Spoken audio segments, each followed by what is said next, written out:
can honestly say that I'm so proud of myself, I don't want to admit that I am that proud. Because This is Paul Young. He's disabled. His speech and coordination are affected. He thinks he has cerebral palsy, but he's not sure. Regardless of his affliction, Paul Young has risen above it. His is a story of true grit. if you accept your handicap, then you forget that you have one. And I, over the last, particularly the last 6, 7 years, have certainly forgotten that I have a handicap because I've been so busy with my life.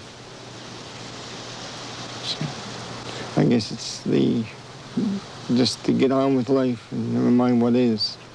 Just do what you have to do to survive.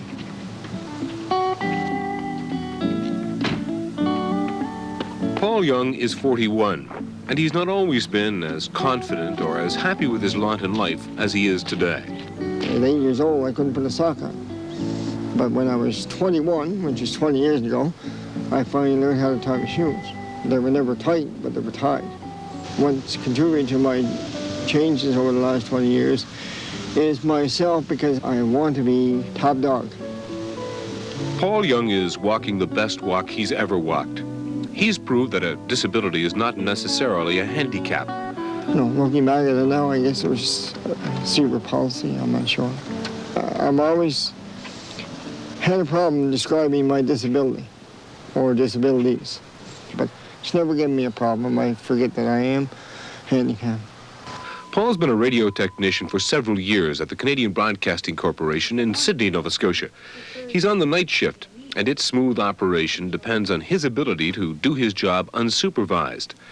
He's made CBC, his fellow workers, and himself proud because of his desire, determination, and downright doggedness. Right in this room is where I learned how to be a radio technician. Even before I became an employee of the corporation, I was in this room at night. For the last 7 years, I've been doing this, officially and unofficially. And without that, I would still be in a shelter workshop. One of the major players in the Paul Young story is based in Halifax.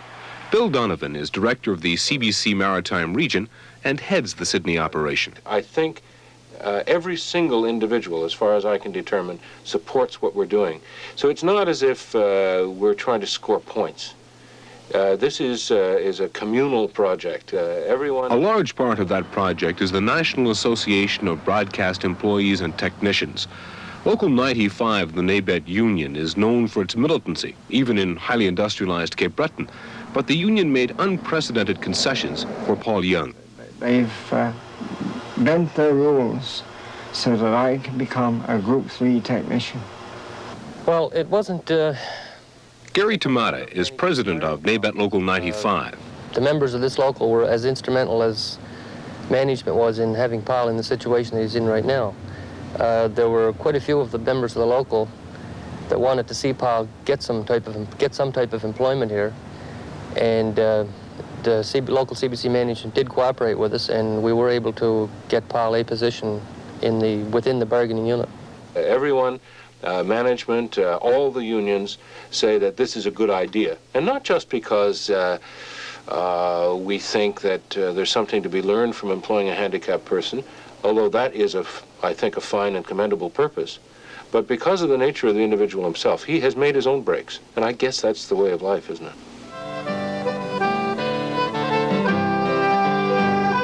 Paul Young did not have a lot of breaks, especially as a youngster. Growing up in North Sydney was difficult for me. I was left out a lot, mainly because I looked different. My coordination was very bad, and I was unable to keep up with the normal children that had better coordination. So it was difficult. Plus, my home life wasn't as good as it should have been. The Youngs lived on Commercial Street within the sights and sounds of the North Sydney Harbour. They made their home above a general store where his mother worked. Bringing up 5 children, 4 of whom were disabled in one way or another, was left mainly to Mrs. Young. my father was, would go on little toots every month or so, and he would fight with mother, and, chase us all out of the house, and so on. It was a bad atmosphere. I used to be terrified. Mother took me to doctors as early as 4 or 5 years old, as close as I can remember. She took me to a doctor, and he said, he'll only be as good as that. He'll never be as able to do very much. Just be glad what he is, or something to that effect. This is what Mother told me. The science of medicine being what it was in those days, the family was told that Paul was either mentally handicapped or had cerebral palsy. When the family later moved along the highway to Sydney, Paul ended up here in a class for the mentally handicapped. And I didn't seem to mind it. I figured that I was, mentally handicapped. I knew I was a bit superior for the first time in my life. And nobody was putting me down. I was the kingpin. Perhaps the teachers recognized that Paul really wasn't mentally handicapped.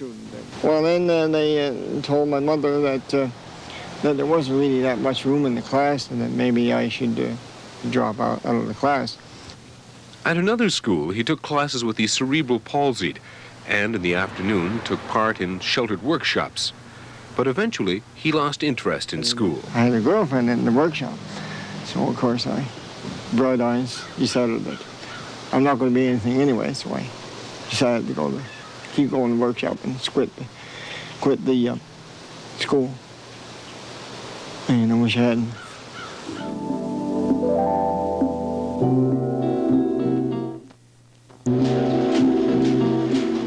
Years later, in 1977, he joined Community Involvement of the Disabled. That was the turning point for Paul Young. CID is an organization which promotes the participation and integration of the disabled into society. Don Connolly is a past president of CID and one of Paul's closest friends. In '77, Paul was working at a sheltered workshop, confidence level. He didn't feel that he could really do a productive day's work. He felt that he was a disabled person and that he was different from everybody else, and that therefore he should live that type of lifestyle, a very sheltered, withdrawn lifestyle. It was not ever thus. In 1977, he was taken on by this radio station in Sydney. His job was to sort and spin records for $25 a week. Paul at the time... Ron Gillis worked with Paul at CHER Radio, as he does now at CBC. And each thing Paul did, he wanted to know a little more. And as he learned more, he started to come out and ask more questions. And it's sort of an inner drive within the fellow I've never seen in anybody else, just wanting to know more and more and more. And he just couldn't be satisfied. In the library, if there was one record out of place, he would pick it out. And to me, they all look the same. All the jackets are identical in a radio station library. The only difference is the numbers on them. He doesn't know numbers, or didn't at that time, or had a count, but he knew they weren't in the right sequence. That ability to organize records, combined with his lifelong love of music, helps him even today as a commercial disc jockey. Good evening, ladies and gentlemen. We're good as gold DJs, and I see that you're having a good time. Is that right? Good. At the 1985 Nova Scotia Special Olympics for the mentally handicapped, Paul provided the music for the evening dance.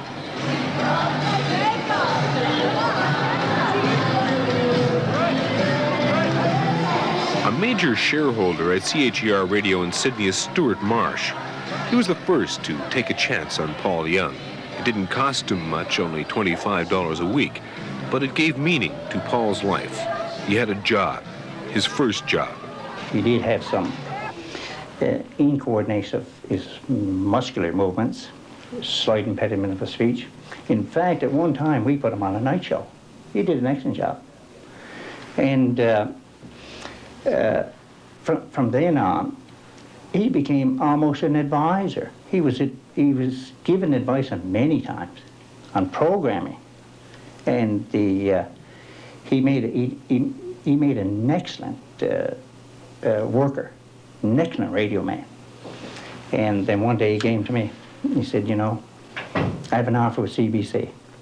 Do you mind if I go? I said I would never stand in his way of, you know, any type of promotion. Here's for Jackson and Jill and Master Jack from your music leaders, 950 cheer, and a good afternoon to you. What a gorgeous Thursday afternoon in Cape Breton. The temperature up around... Cheer broadcaster Marg Ellsworth was at the station when Paul first walked in 1977. She became a surrogate sister. He is the type of person that you just take to immediately. He has that quality. The personality is just boiling over. But it was just the fact that he wanted to learn so bad. He wanted to prove that he, as a handicapped person, could do something. Not only to his friends and such, but to himself, for himself. And he certainly has come a long, long way.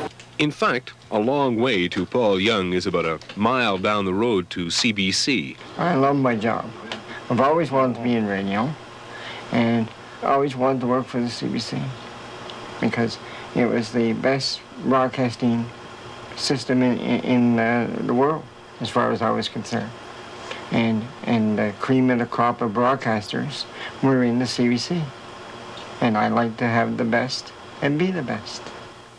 But Paul was no stranger to CBC when he was hired. He'd forged a friendship with technician Walter Pretty. When Walter was on the night shift, Paul was at his side learning as much as he could about the operation and asking a lot of questions, too. I never thought that it would develop to the extent it did, but as time progressed, it became obvious that Paul was a determined person who wanted to know things and learn things and eventually do things. Gordy, check the bottom clock for me, 29:30. I want to make sure it's in there. I know this was also another change here, 22:15, so might have to watch for that. Okay. Okay, it's in there now. And he did start coming in during the daytime. Should be all right. Okay. So he began to meet people, and he did develop a social circle within the studio. Now he had friends, the people who were pulling for him, who wanted to help him, people who were friendly. There was other people that were a bit skeptical about him being around. In fact, maybe some were even offended that he was here and doing some of the things with the equipment. But Paul was very fortunate, and he had a manager here at the time by the name of Frank Nicholson, who was sympathetic to his situation. Well, when Paul came in to see us in the CBC, I had known something about him because he had been around, and he'd been sneaking into the studios for quite some time before that, and in other radio studios around town, and picking up a lot of knowledge from with the help of and encouragement of the technicians who were working there. NABET had to be cooperative or it wouldn't have happened, but I can't say that it was 100%. But again, Paul was very fortunate in that the people that were making the decisions at the time wanted to help him so that Paul could be placed in this environment and be very productive and contribute to the operation of the station. And Paul does contribute. Everyone agrees that Paul is a dedicated and enthusiastic employee, but like anyone else, he's not without his shortcomings. Young's technical supervisor is Fred Maddox. Paul does have problems with reading comprehension, with basic electronic theory, which is required for an understanding of the kind of work he does in any greater depth than he's doing it now. And were Paul to aspire to move on, as I know he does, then that's an area he's got to strengthen.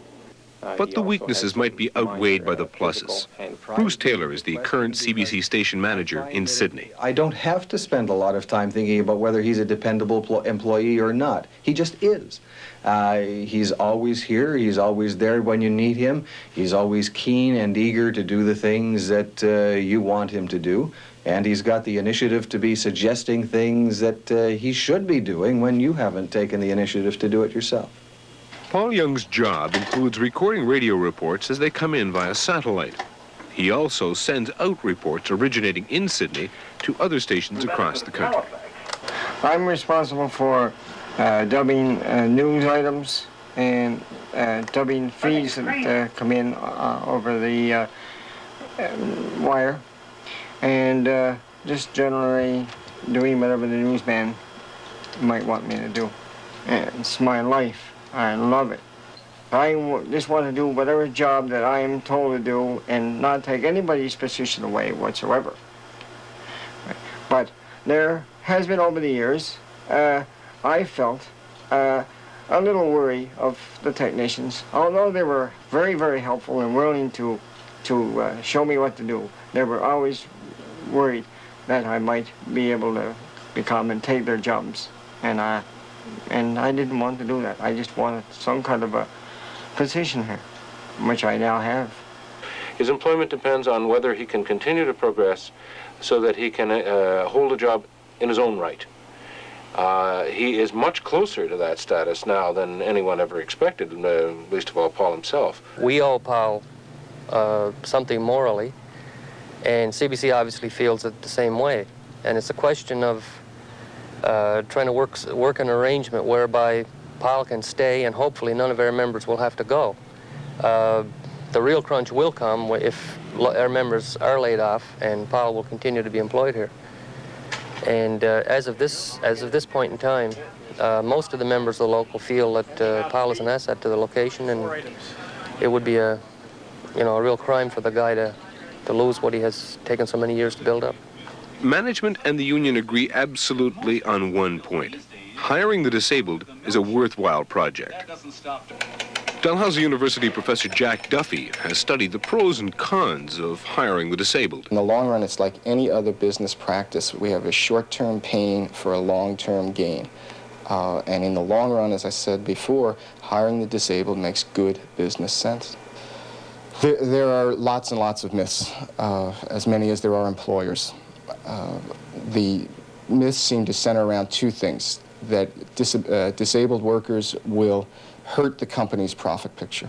The other types of myths are disabled workers are your answer to all your prayers because they're the model employees. Both of these myths are just that, myths. The emphasis is on finding a good match between employer and employee, and I think CBC has done a good job here.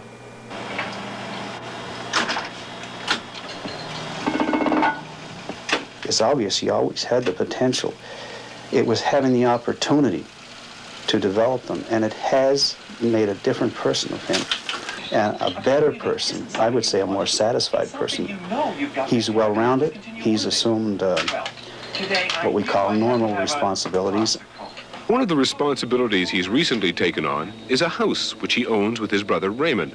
Local 95, Narrated, in Sydney, has given me independence. I came here without owning any property, without hardly any money in my bank account.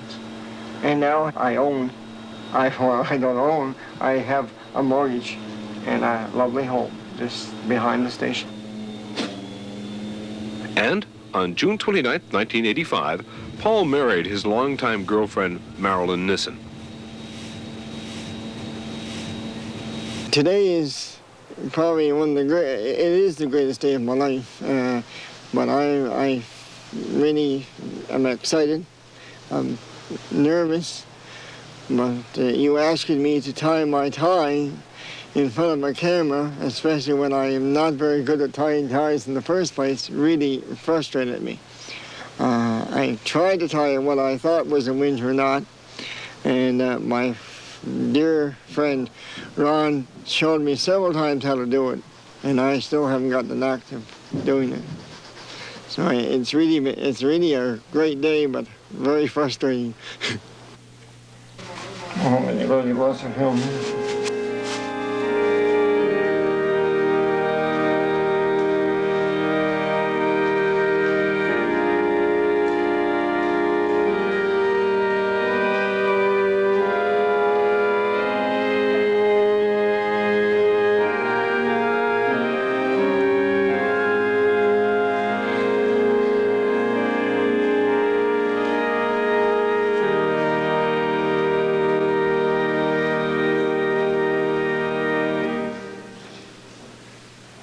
Today, I'm feeling very proud, also very excited, and very nervous.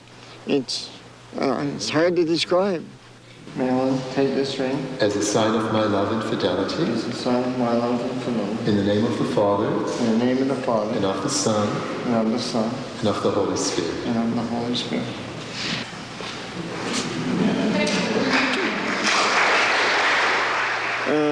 I never thought I was going to get married. Here I am, married.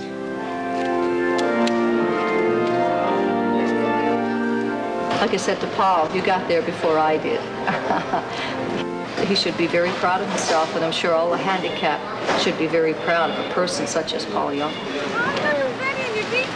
I don't have children of my own, but I can imagine what a mother would feel like taking their children step by step. I felt the same way with Paul, that I had taken Paul step by step through a crucial part of his life, and to see him reach the ultimate that he wanted to, I can't describe it. It was just beautiful. It's a very exciting day, as I said, but as far as having children, I won't be able to have children. Because I don't mind saying, I had bisectomy. My mother and my younger sister talked me in 10, 12 years ago, because I was dating Marilyn, that maybe it would be better, since I couldn't look after children, that I would maybe, should be better that I have a bisectomy, and I just decided that was the right thing, because I wasn't going to amount to much, and I had enough hard time looking after myself, let alone any children. So that was back 10 years ago, though. So things have changed, and I kind of regret, especially for my wife. She loves little girls. And maybe someday, when things settle down, maybe we might adopt, but I don't know. I haven't discussed it.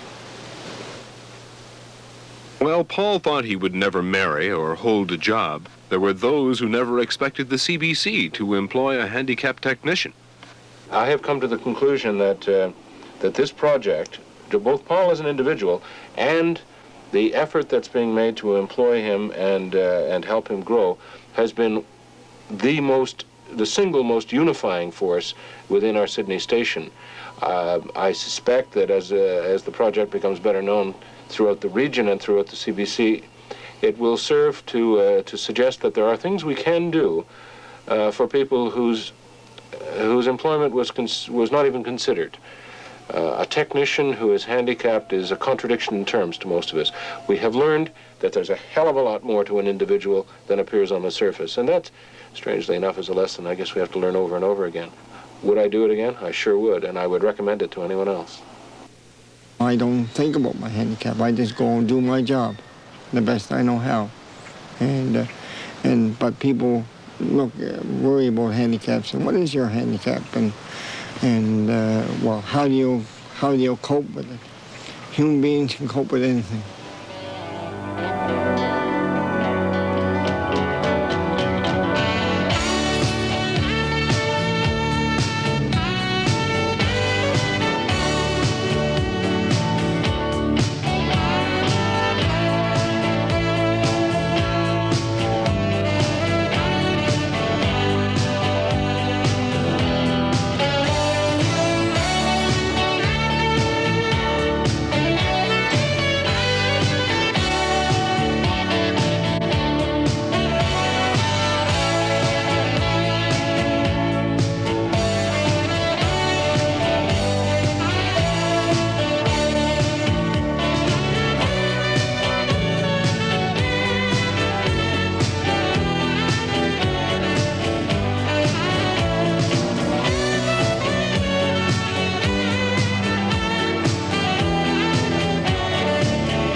My biggest regret is that my mother isn't here to see what has happened to me.